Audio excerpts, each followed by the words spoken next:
My name is Caroline Johansson. I'm 28 years old, and for 3 years my parents called every single employer I applied to and told them I had a criminal record. I didn't. I've never been arrested. I've never even had a parking ticket. But by the time I was 27, I was living in a homeless shelter, washing my hair in a gas station sink, and eating one meal a day, because no one in a 50-mile radius would hire me. My dad would text me once a week, his same message every time. Come home and apologize and maybe I'll stop. Then one Tuesday morning, a woman knocked on the shelter door and said 7 words that changed everything. Your grandma hired me to find you. Before I tell you what was inside that briefcase, please take a moment to like and subscribe. But only if you genuinely connect with this story, and drop a comment telling me what time it is where you are right now. I always love seeing where you're all listening from. Now, let me take you back to Harlan, Ohio, the week after my 25th birthday, the day I decided I was done asking permission to have a life. Harlan, Ohio. Population 4,000 and change. One grocery store, one high school, one diner that's been serving the same meatloaf since 1987. The kind of place where everyone waves from their porch and knows whose truck is parked where it shouldn't be. The Johanssons, that's us. We were considered decent folks.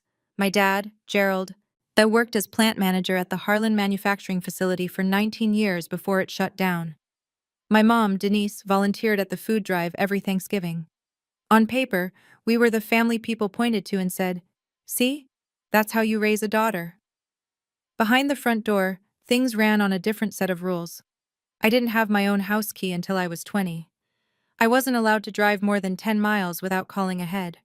When I was 14, and I started bussing tables at the Route 30 diner after school. Minimum wage, nothing glamorous. My paychecks went straight into a joint bank account my mom opened for safekeeping. I never saw a statement. I never asked. That's how things worked. I graduated valedictorian, top of my class.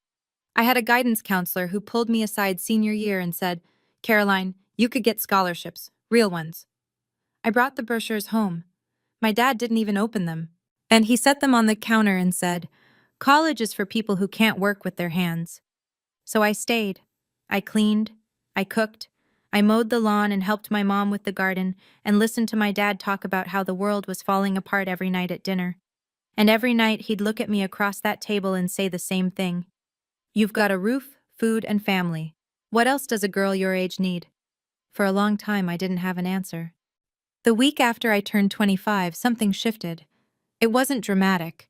There was no fight, no breaking point. I was standing in the kitchen, scrubbing the same cast-iron skillet I'd been scrubbing since I was 12, and a thought landed in my head like a rock through a window. I'm going to be 40 years old, standing in this exact spot, doing this exact thing. That scared me more than anything my dad had ever said. The next morning, I walked to the Harlan Public Library. And I sat down at one of the public computers in the back row, the ones with the sticky keyboards and the 15-minute time limits. And I created a new email address. Not the family one my mom monitored, a new one, just mine. I found a listing for a hardware store in Millfield, 20 minutes east. They needed a sales associate, full-time, 9 to 5, benefits after 90 days. I typed up my application with 2 fingers and hit send before I could talk myself out of it. 2 days later, as an email came back, they wanted to interview me. Thursday at 10. I read that email 3 times. I closed the browser. I walked home with my hands shaking, not from fear, but from something I hadn't felt in years. I think it was hope. That night at dinner, something was off. My dad sat at the head of the table, fork in one hand, newspaper folded beside his plate. He looked at me once, just once, with an expression I couldn't name. My mom stood at the sink with her back to both of us, washing dishes that were already clean. Nobody said a word. The next morning, I drove to Millfield for that interview. The manager shook my hand at the door. He smiled. Then he sat me down, and his smile disappeared. His name was Bill. Mid-50s, reading glasses on a chain around his neck. He had my application printed out on the desk between us. "Caroline," he said, "I'm going to be straight with you." "Okay. Is there anything in your background we should know about?" I blinked. No sir, nothing." He took off his glasses, rubbed the bridge of his nose. "We received a phone call yesterday. Someone I'm not going to say who, mentioned a felony theft charge. The room tilted. I gripped the armrest of my chair. That's not true. I've never been arrested. I've never stolen anything in my life. Bill looked at me, and I could see it. He wanted to believe me. But he also had a business to run and a phone call sitting in his ear. I'm sorry, he said. We can't move forward. I drove home in silence. No radio, no crying, just the white lines on Route 30 blurring past. When I pulled into the driveway, my dad was sitting on the porch, newspaper open across his lap. He didn't look up. How was your day, sweetheart? I stood there, keys in my hand, staring at the back of his newspaper. He turned a page. Slow. Casual. Fine, I said. Good. He folded the paper. Your mom made pot roast. I sat through dinner. Pot roast, green beans, iced tea. My mom talked about the neighbor's new fence. My dad nodded along like it was the most interesting thing he'd ever heard, and somewhere between the pot roast and the iced tea, a thought started forming. Small, ugly, impossible. Did they know? I pushed it down. They were my parents. Parents don't do that. I wouldn't push it down for long. Over the next 6 weeks, I applied to 3 more places. A grocery store in Ridgeway, a warehouse on the county line, a diner in Cooperton that was hiring morning shift. All 3 called me in for interviews. All 3 canceled within 48 hours. The grocery store said they'd filled the position. The warehouse never called back. But the diner? The diner was different. The owner, a woman named Pat, was honest with me. She leaned across the counter and lowered her voice. Honey, someone called here about you. My chest tightened. What did they say? Said you had a criminal record. A theft and fraud. Was it a woman? Pat nodded. Said she was a concerned neighbor. Concerned neighbor. That night I waited until my parents went to bed. I crept down the hallway to my mom's sewing room, the one room in the house that was hers alone. I opened the desk drawer, pushed aside the fabric scraps and pincushions, and there it was. A small blue notebook. I opened it. My mom's handwriting. Careful, neat, the same cursive she used for birthday cards. Down the left column, names.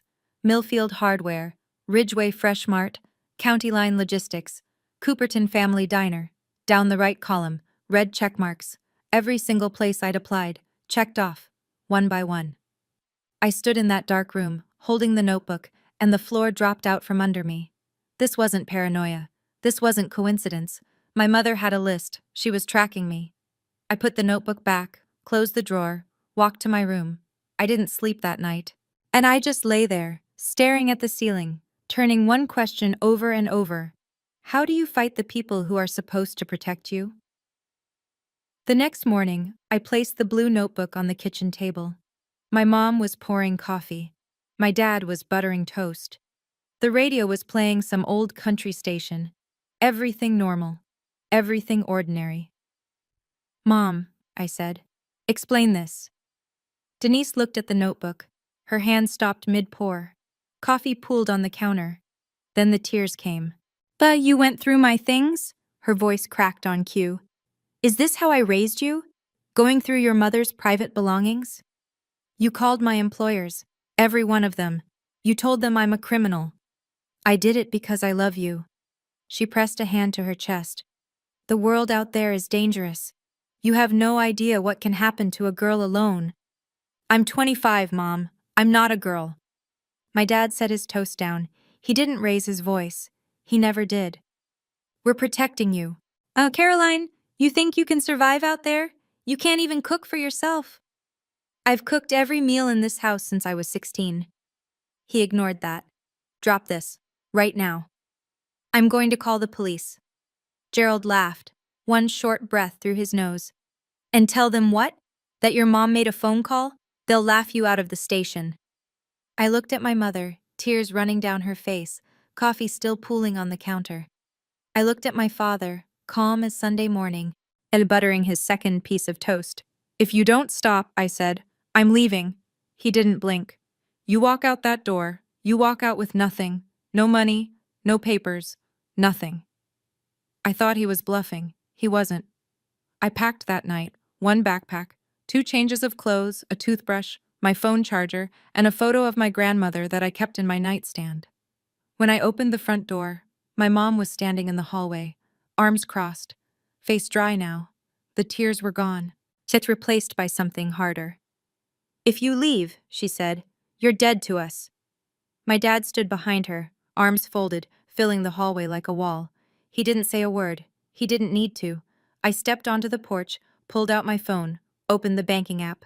Balance, $0, years of paychecks, tip money from the diner, birthday cash from Grandma Maggie, every dollar I'd ever earned, gone. My mom had been on the account since I was 16. She didn't need my permission to take it. "I need my birth certificate," I said, "and my social security card." "Those belong to this house," my dad said from behind the screen door, and then he closed it. I walked down the driveway at 9:47 p.m. on a Tuesday in October. I had a backpack, a phone with 11% battery, and $12 cash in my back pocket. I didn't have an ID. I didn't have a plan. I didn't have anywhere to go. I walked to the gas station on Route 30, sat on the curb under the fluorescent lights. A semi-truck pulled in and out. The cashier inside looked at me once through the window, then looked away. At 11:16 p.m., my phone buzzed. A text from my dad. "Come home. Apologize. I'll think about it." I turned the phone off.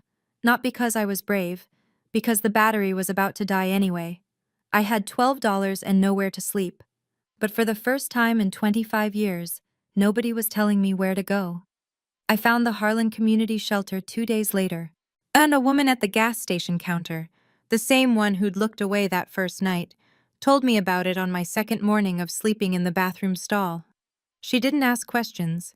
She just wrote down an address on a napkin and slid it across the counter. The shelter was a converted warehouse on Mill Street.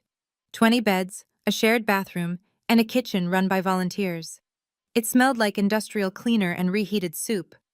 The fluorescent lights buzzed all night. Linda Marsh ran the place. 47, short hair, reading glasses she kept pushing up her nose. She didn't ask me why I was there.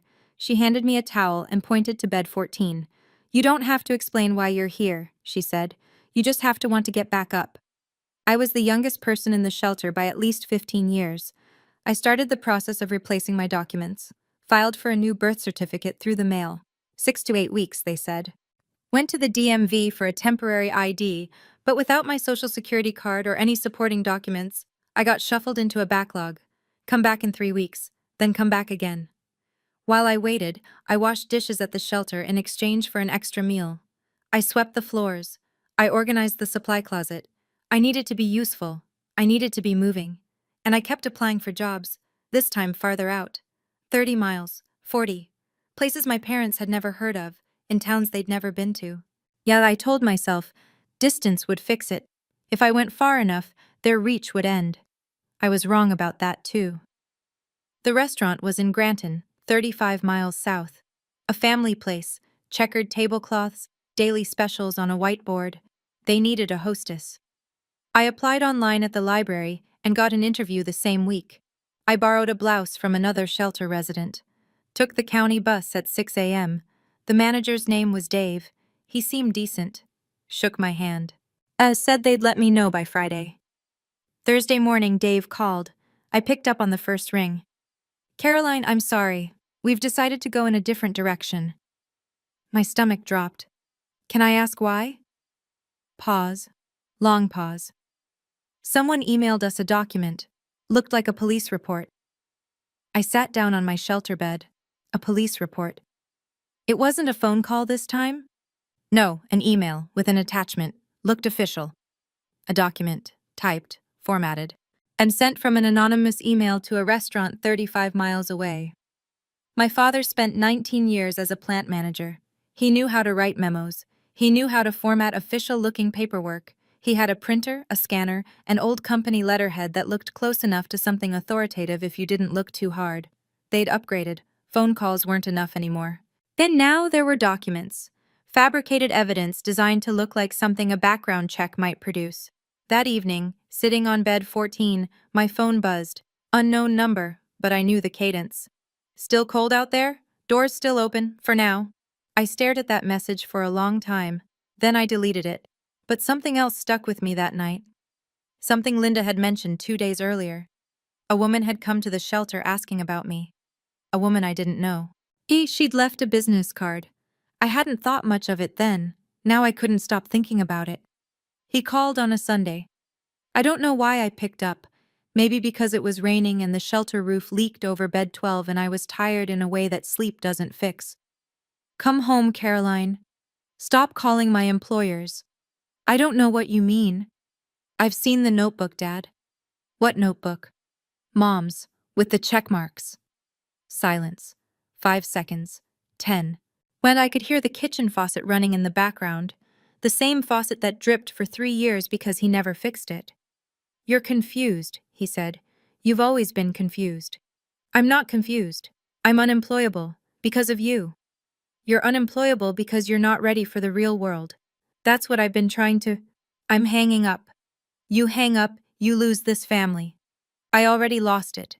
I pressed the red button, set the phone face down on the mattress, but my hands were shaking. Not from fear, from the effort of keeping my voice steady for 2 minutes and 14 seconds. I didn't call back. He didn't call again. From that point forward, it was only texts. Once a week, sometimes twice. Always the same tone. A door held open just enough to remind me it could close. Thanksgiving's coming. Your mom's making pie. Saw your friend Katie at the store. She asked about you. Getting cold, shelter can't be warm. Each one a fishhook. And each one designed to make me feel like the problem was mine. That I was the one who'd left. The one who'd broken the family. The one who needed to come crawling back. I saved every text. I didn't know yet what I'd do with them. But something in me said, keep everything. It was the smartest thing I did that year. After I hung up that phone, I sat on my shelter bed and stared at the ceiling for a long time. I kept thinking, why? Why would your own parents rather see you homeless than independent? I still don't fully have that answer. But I want to ask you, have your parents ever destroyed an opportunity for you and then acted like they were doing you a favor? If that hits close to home, I'd really love to hear your story in the comments. In the quiet nights at the shelter, and they were all quiet, just the hum of the baseboard heater and someone coughing 2 beds over, I thought about my grandma. Aunt Margaret Johansson. Everyone called her Maggie. She lived on a 40-acre farm outside of Ridgeway, about 40 minutes from Harlan.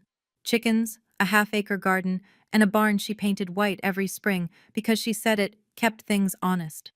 She sold the farm 3 years before she died. I was 23 when she passed. Heart failure, quick, the way she would have wanted. At the funeral, my dad cried exactly once, during the eulogy, then went back to shaking hands and accepting casseroles. But I kept thinking about the last time I saw her alone. It was maybe a year before she died. She'd invited me out to the farm. The new owners hadn't moved in yet, so she still had access. We sat on the porch with sweet tea, and she said something I didn't understand at the time. If things ever get real bad, someone will come find you. Don't be scared when they do. I remember laughing. Grandma, oh, what are you talking about? She didn't laugh. She just looked out at the field and said, I know my son, sweetheart. I've known him for 50 years. Then she changed the subject, asked me about the garden at home, whether the tomatoes came in. But there was one more thing. Something she said as I was walking to my car. I sold the farm, but I didn't spend the money. Remember that. I didn't remember it. Not until month 5 at the shelter, lying on bed 14, and staring at a water stain on the ceiling shaped like Ohio. Then I remembered every word. It was Linda who brought it up again.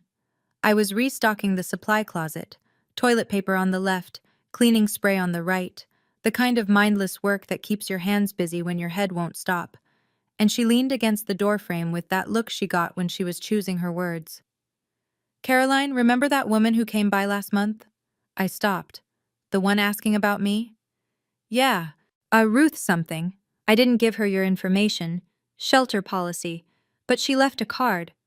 Linda pulled it from her back pocket, slightly bent at the corner. She handed it to me. Ruth Callan, licensed private investigator, State of Ohio, license number P. I-20147-740-555-0182. I read it twice. Private investigator. My first thought, the obvious one, My dad hired someone to find me. This was his next move. Track me down, report my location, is maybe try to get me removed from the shelter on some fabricated claim. What did she look like? I asked. 50s, short gray hair, calm, polite. Linda paused. She didn't seem like trouble, Caroline.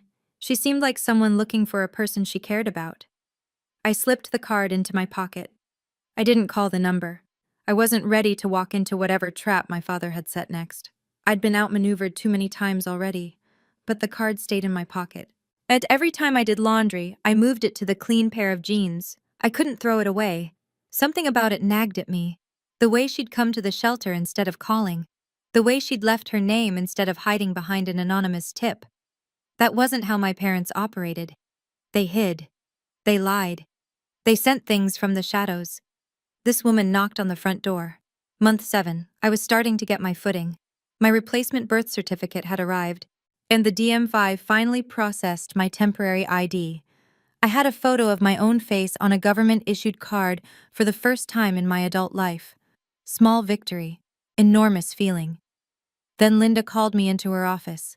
She was sitting behind her desk with the door closed. That never happened. Linda's door was always propped open with a brick she'd painted blue. "Sit down," she said, not unkind, but serious. "I got a call today, a woman identifying herself as a social worker. She said you have a documented history of violence and that you pose a risk to other residents." The room went cold. "That was my mother." Linda nodded slowly. "I figured. I've worked here 11 years. Social workers don't cold call shelters to trash a resident. That's not how it works." "What did you tell her?" "I told her I couldn't discuss resident information." She hung up. Linda leaned forward. "I'm documenting this call in our records. But I have to be honest with you. If she contacts the county office, if she files a formal complaint through the system, I may not be able to protect your spot here. That's above me." I sat there. The fluorescent light buzzed overhead. The baseboard heater clicked. My parents had sabotaged my job applications. They'd fabricated police reports. They'd drained my bank account and kept my identity documents. And now they were trying to take away the last place I could sleep at night. Then something shifted in that moment. It wasn't anger. Anger is hot and sloppy, and it burns out. This was different. This was clear. Like a window someone had been smearing with grease for years, and I'd finally wiped it clean. I was done being scared. I was ready to be precise. Harlan holds a town council meeting the first Thursday of every month. Folding chairs in the community center, fluorescent lights, a microphone on a podium that squeals if you stand too close. At 15 to 40 people show up, depending on whether there's a zoning dispute or a pothole complaint. Most of the time, it's the same dozen retirees and one guy who's been trying to get a stop sign on Elm Street for 3 years, Linda told me. Word travels fast in a town this size. "Your dad signed up to speak tonight," she said. I went. I sat in the last row, near the exit, in a borrowed jacket. I hadn't been in a public space in Harlan since I left. Gerald stood at the podium at 7:22 p.m. Said he was wearing his good shirt, the blue one Denise ironed for funerals and bank meetings. His voice cracked on the first sentence, and I knew it was rehearsed. "I'm here as a father," he said. "My daughter left home and fell into bad company. She's living in a shelter. I've tried to bring her home, but she refuses." He paused. Let the silence work. A woman in the second row put her hand over her mouth. "I'm asking this community to help me reach my little girl." In the front row, Miss Denise sat with her hands folded in her lap, tears streaming down her face. The woman beside her, Mrs. Patterson from the post office, reached over and squeezed her arm. People turned to look at me. I could feel it.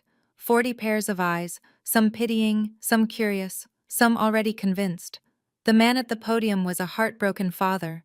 The girl in the back row was the problem. Nobody asked me if I wanted to speak. The meeting moved on. I didn't say a word. And I took out a notebook and wrote down everything my father had said, word for word. Then I left through the side door. After that meeting, Harlan made its decision about me. The grocery store where I'd asked about part-time stocking, the manager's wife had been at the meeting. Position filled. The gas station attendant who used to nod at me started looking past me. At the shelter, one of the volunteers, a retired teacher named Barb, pulled me aside during lunch. Honey, maybe you should just go home. Your daddy's heartbroken. I set my spoon down. Did you hear his speech? Everyone heard it. That poor man, standing up there, begging for his little girl to come home. I wanted to scream. I wanted to pull out my phone and show her the texts. Come home. Apologize. I'll think about it. I wanted to describe the blue notebook with the red check marks and the fake police report and the phone call to the shelter claiming I was violent. But I didn't. But because I'd learned something in those 7 months. When your accuser cries in public, nobody listens to the accused. A few days later, someone from a local congregation called the shelter. Not any specific church, just a concerned member of the faith community, suggesting a family reconciliation meeting. Linda politely declined on my behalf. The walls were closing in. My parents had turned the entire town into their surveillance system. Every sympathetic neighbor, and every well-meaning volunteer, every person who saw Gerald's trembling lip at that podium, they all became extensions of the trap. But I kept thinking about what my grandmother said. Someone will come find you. And I kept thinking about that business card in my pocket. Ruth Callan, private investigator. I had nothing left to lose. The shelter was the last wall between me and the street. That night, I pulled the card out and called the number. She came the next morning. 8 a.m., sharp. And Linda let her in. Ruth Callan was exactly as Linda had described. Mid-50s, short gray hair, no jewelry, no nonsense. She wore a plain navy jacket and carried a brown leather briefcase that looked older than I was. She sat on the folding chair next to my bed. Shelter was mostly empty. Everyone else was at the day center or out looking for work. Caroline Johansson? That's me. She set the briefcase on the bed between us. On the leather, as in faded black ink, handwriting I recognized, were 5 words. For Caroline, when she's ready. My grandmother's handwriting. The air left my lungs. My name is Ruth Callan. I'm a licensed private investigator in the state of Ohio. Your grandmother Margaret hired me 10 years ago. 10 years. I would have been 18. She paid me a retainer, up front, for a decade of periodic surveillance on your parents. Her instructions were specific. Ruth paused. And give her this. How did you know it and give her this? How did you know it was bad enough? Ruth looked at me, steady. When your mother called the shelter pretending to be a social worker, I was already monitoring the situation. I'd been tracking the calls to employers for 2 years. I have records of 37 separate contacts your mother made. As I have copies of the fabricated documents your father created, I have everything. I stared at the briefcase. My grandmother's handwriting. A decade of planning. An old woman on a sold farm, looking 10 years into the future and seeing exactly what would happen. She predicted this, Ruth said quietly. Almost to the year. I reached for the clasp. Inside, on top, was a sealed envelope, cream-colored. My name in Grandma Maggie's handwriting, the same cursive she used on birthday cards. Reading this, things have gotten bad. I'm reading this, things have gotten bad. I'm sorry I couldn't stop your father while I was alive. I tried. I spent 30 years married to a man just like him, your grandfather, and I know how the walls close in, how they make you think the cage is normal. But I spent my last years making sure you wouldn't be trapped forever. Inside this case is your way out. Use it wisely. Don't use it for revenge. Use it for freedom. I love you more than he ever let me show. Grandma Maggie. I set the letter down. My hands were steady. My eyes were not. Ruth waited. Then she opened a second compartment in the briefcase and pulled out a thick manila folder. She laid it on the bed and opened it. 5 years of documentation. Organized by date. Tabbed. But recordings of Denise's phone calls, 37 of them, where she identified herself as a concerned neighbor, a family friend, and in 2 instances, a social worker. Each recording had a date stamp, a phone number, and a transcription. Copies of emails sent from an anonymous account traced to the Johansson household IP address, containing attachments that mimicked police reports. Ruth had screenshots and metadata, photographs of the blue notebook, taken through the Johansson kitchen window during one of Ruth's periodic surveillance visits. I looked at Ruth. Is this admissible in court? Every bit of it, Ohio is a one-party consent state for recording, and I was hired as a licensed PI. My documentation follows chain of custody. I closed the folder, opened it again, closed it. There's one more thing, Ruth said. At the bottom of the briefcase beneath the folder was a large yellow envelope. As it was sealed with a wax stamp, not decorative, just practical, the kind a lawyer uses. In the upper left corner, Law Office of Philip Dern, Millfield, Ohio. I slid my finger under the flap. Inside, a stack of legal documents, paper-clipped and tabbed in blue. Ruth spoke while I read. Your grandmother sold her farm 10 years ago for just under $300,000. She placed the proceeds in a revocable trust, which became irrevocable upon her death. But the trust has been managed conservatively, certificates of deposit, treasury bonds, by a fiduciary at Mr. Dern's office. I looked at the number on the summary page. Then I looked again. $340,000. The sole beneficiary, Ruth continued, is you, Caroline Ann Johansson. No other parties are named. Your father has no knowledge of this trust.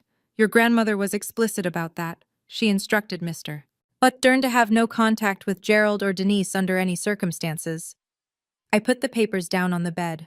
The shelter mattress sagged under the weight of them. Or maybe that was me. Why didn't she just give it to me before? She wrote a note to Mr. Dern about that. She said, and I'm paraphrasing, if I give it to her now, Gerald will find a way to take it. She has to need it first. I looked at my grandmother's handwriting on the briefcase. For Caroline? Why, when she's ready.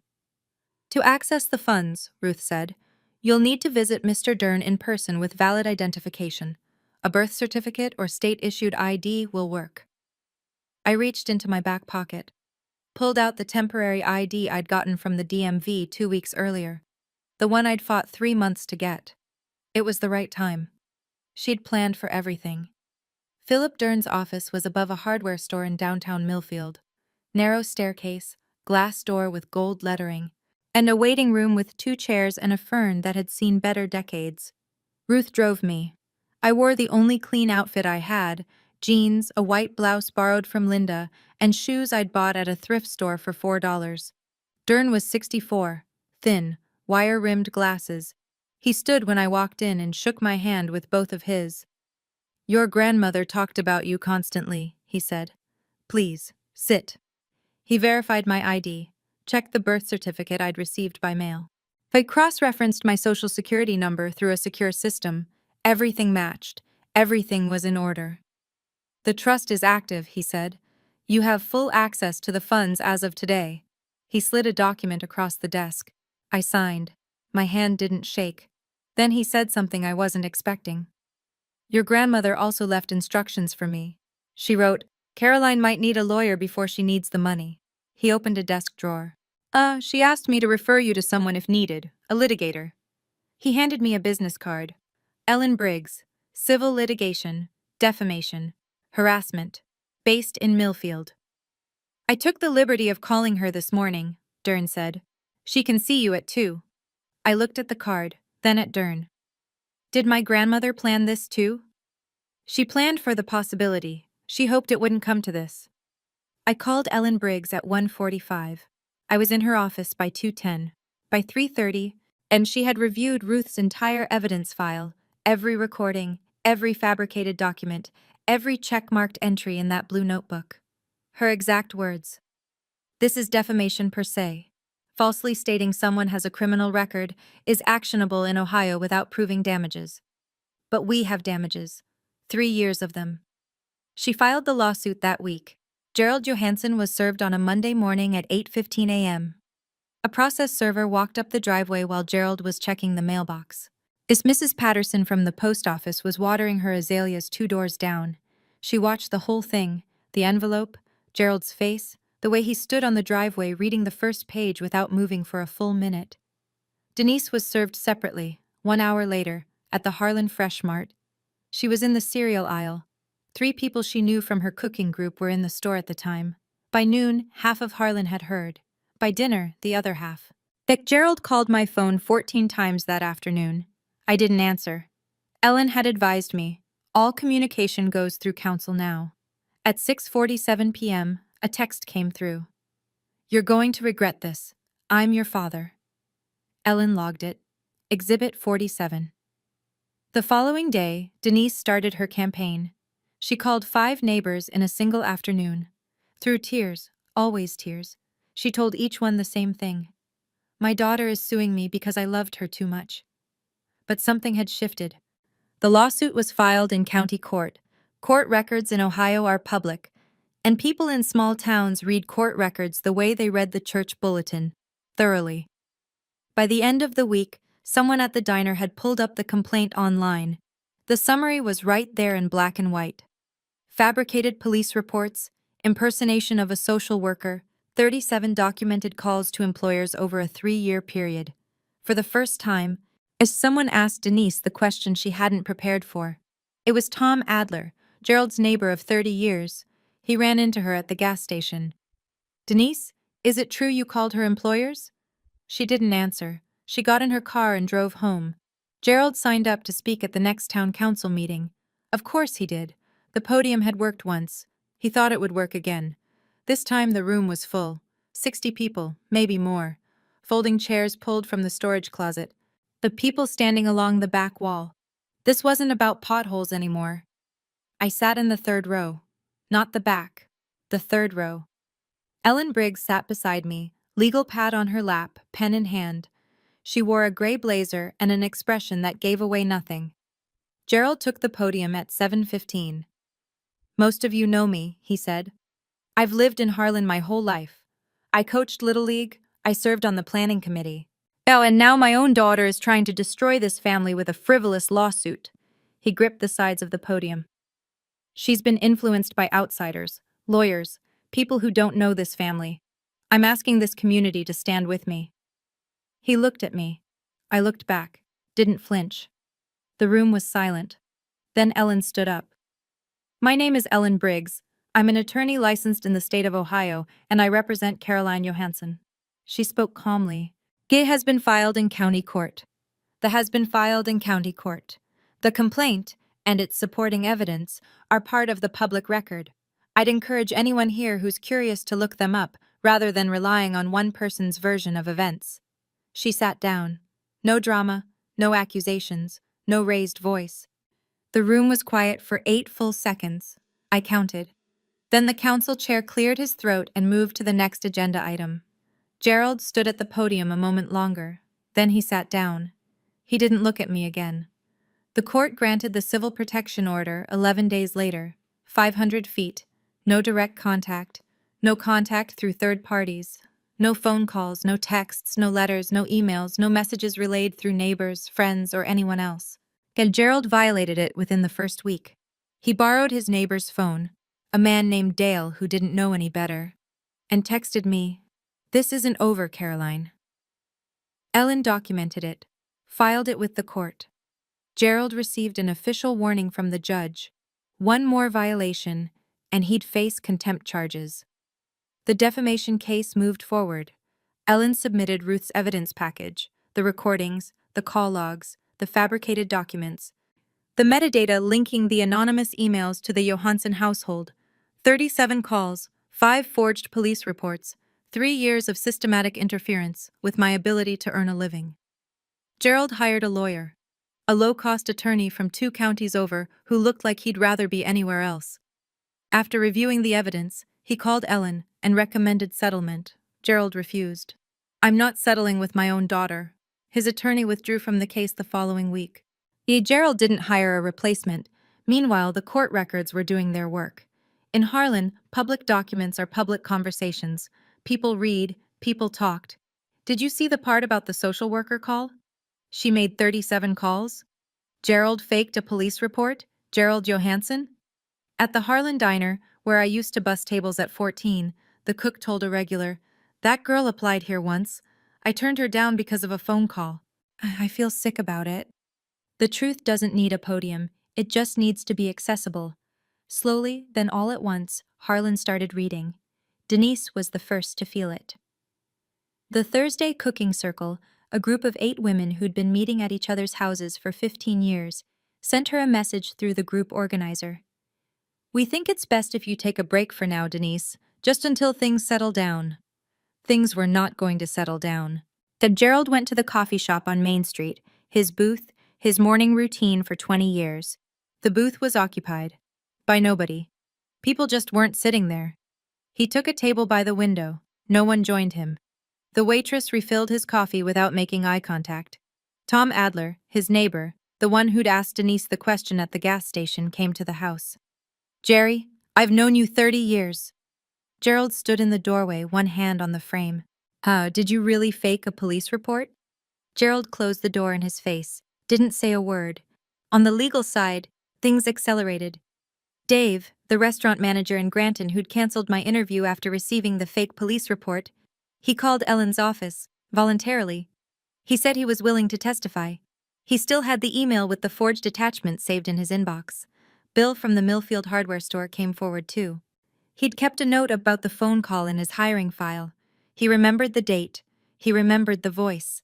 I didn't participate in any of this. I didn't call anyone. I didn't post anything.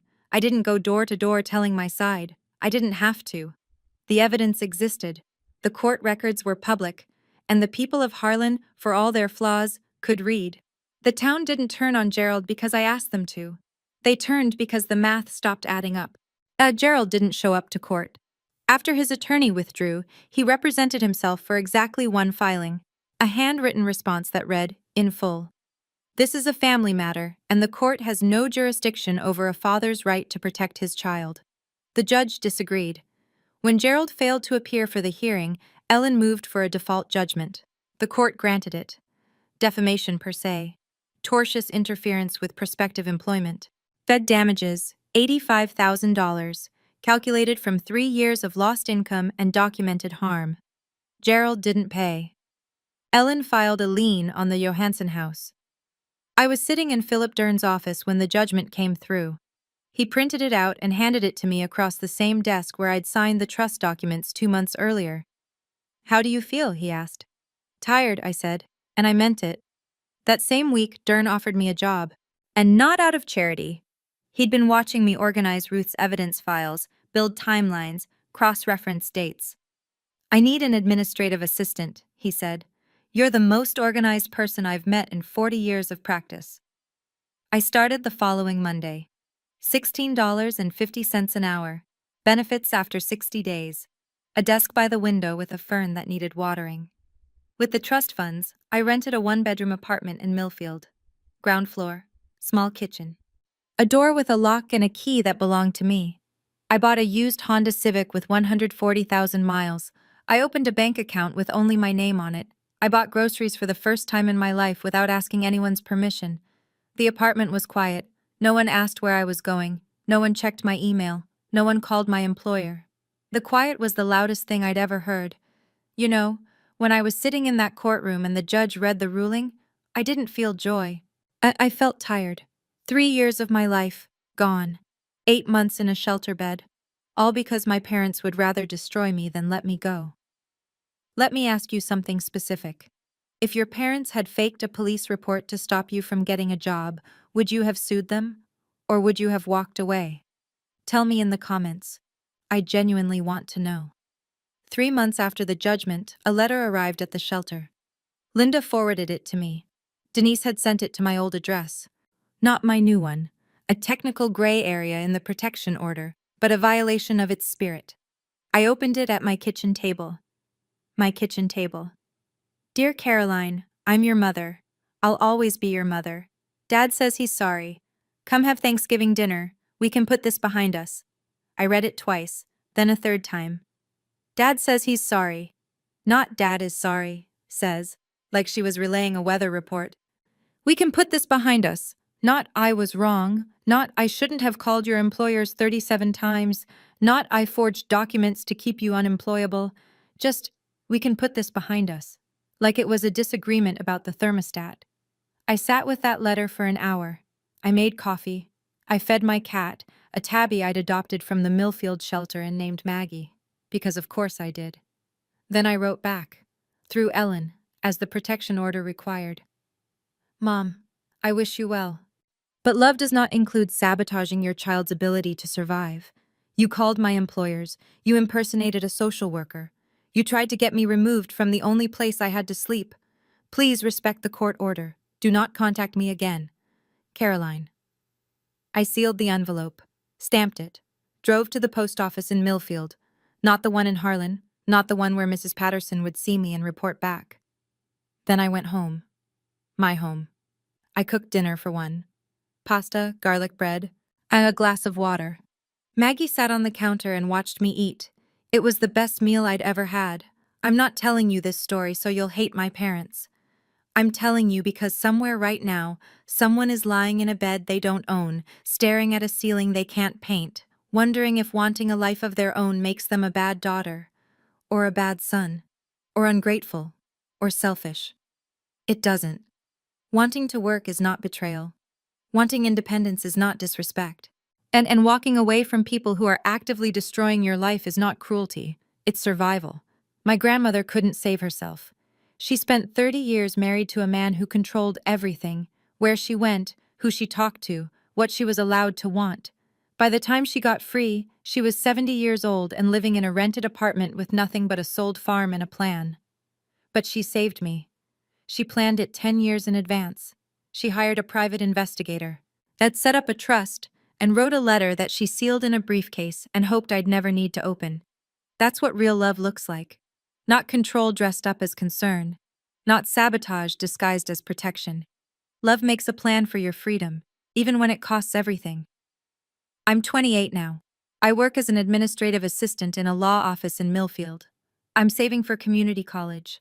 I have a one-bedroom apartment, a used Honda, and a cat named Maggie who sheds on everything I own. And I don't talk to my parents. I haven't closed the door forever. But the key is mine now. They don't get to decide when it opens. Grandma Maggie wrote in her letter, "Freedom isn't free, but you're worth every penny." She was right. Gerald sold the house. He didn't have a choice. The lien Ellen filed meant the judgment had to be satisfied before the property could transfer, and Gerald couldn't afford to pay $85,000 out of pocket. The house on Maple Street, the one I grew up in, the one with the porch where he read his newspaper and pretended not to know what his wife was doing, sold for $168,000. After the lien, the realtor fees, and the back taxes he'd been ignoring, he walked away with just enough to rent. He and Denise moved to a trailer park outside of Galleon, 20 minutes from Harlan. Close enough to still buy groceries at the Fresh Mart, but far enough that they stopped running into people who used to wave. Gerald never admitted he was wrong. Not once.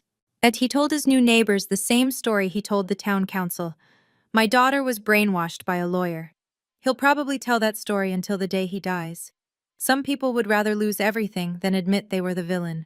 But Denise did something I didn't expect. Ruth told me, months later, during one of our occasional phone calls. Denise had started seeing a therapist, on her own, without Gerald knowing. She told the therapist that during their third session, "I think I did something terrible. I don't know what to do with that. I'm not ready to forgive her. I may never be. But I can hold two things at once. The woman who called 37 employers and lied about her daughter, and the woman who finally sat in a chair and said the truth out loud. People are complicated, even the ones who hurt you worst. But complicated doesn't mean you owe them access to your life. Healing doesn't require reconciliation, and sometimes it just requires distance. That's my story. If you made it this far, thank you. Not everyone has a grandmother who plans a decade ahead, but everyone deserves to know that wanting independence is not betrayal. If this story reminded you of someone you know, please send it to them. Sometimes knowing you're not alone is enough. Hit like if this resonated. Subscribe if you want more stories like this.